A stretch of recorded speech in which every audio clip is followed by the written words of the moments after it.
My acquaintance with the rule of St. Benedict began when unrelated events repeatedly placed it in my path. I am a middle-aged lawyer with a busy commercial practice.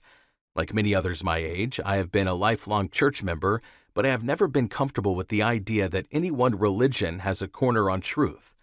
For the most part, I have not found church services to have been particularly meaningful, especially when compared with the influence of other institutions and experiences.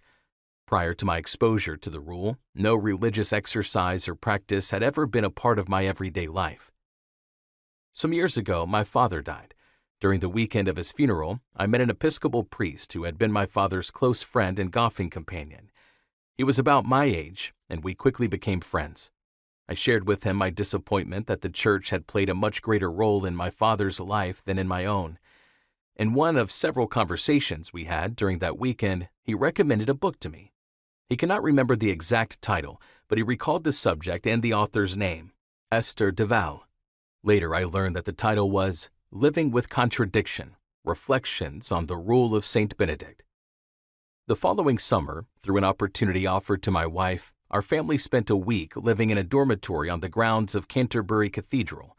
Canterbury's origins are Benedictine, and a Benedictine monastery still is functioning near the cathedral.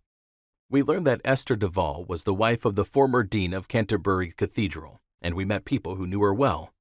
While there, we joined a group of friends of Canterbury Cathedral called the Canterbury Cathedral Trust in America. The Trust had been, and continues to be, experimenting with ways to bring the Benedictine experience to interested people. After we returned home, another priest and friend suggested that I take a few minutes each morning to read the service of morning prayer from the Book of Common Prayer. Establishing the discipline of taking a few minutes each morning to read something uplifting and to think or meditate began to make a subtle change during the rest of my day. Reading from the Rule of St. Benedict became a part of that morning time. Over time, I translated the rule and the service of morning prayer into my own words, because the more traditional language and images used by the institutional church and by St. Benedict had lost much of their ability to communicate to me. My purpose in restating was to make the core insights of the rule more accessible.